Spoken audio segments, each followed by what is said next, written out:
Hi friends, ఎట్లా ఉన్నా నేను మీలాగ్ తెలుగమ్మ అండి. వీడియోలోకి వెళ్ళే ముందు ప్లీజ్ ఒక లైక్ షేర్ సబ్స్క్రైబ్ చేసుకోవచ్చు కదండి. ఒకళ్ళు నాకు కామెంట్ చేశారు ఎగ్ కర్రీ చేయమని. మా హాస్టల్లో అయితే బాయిల్డ్ ఎగ్స్ ఇస్తారు, దాంతోనే ఫ్రై చేసి మరీ వండుతున్నా. అది కూడా ఫస్ట్ టైం.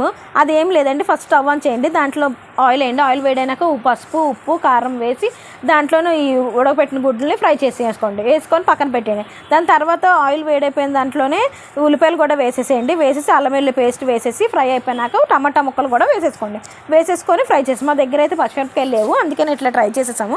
అవి కూడా ఒక అమ్మ దగ్గర నొక్కబడేసి దాంట్లోనే కారం వేయండి. ఎంత కారం కావాలో అంత కారం వేసుకోండి. ఉప్పు కూడా వేసుకొని ఫ్రై చేసుకోండి. అది వేగిపోయినాక మనం ఆల్రెడీ ఫ్రై చేసుకున్న ఎగ్స్ తీసుకొచ్చేసి ఇందులో వేసేసేయండి. వేసి ఫ్రై చేసినాక దాంట్లో కొంచెం వాటర్ వేయండి, ఎందుకంటే ఉడకడానికి. దాంట్లో కొంచెం గరం మసాలా మీకు ఇష్టమైతే వేసుకోండి, లేకపోతే మేమైతే తింటాం. దాని తర్వాత మనకి ఎంతో ఇష్టమైన, అది కూడా నాకు ఇష్టమైన కొత్తిమీర కూడా వేసుకొని దగ్గరగా అయిపోయినంత వరకు ఉంచి అంతే, మన టేస్టీ ఎగ్ కర్రీ రెడీ.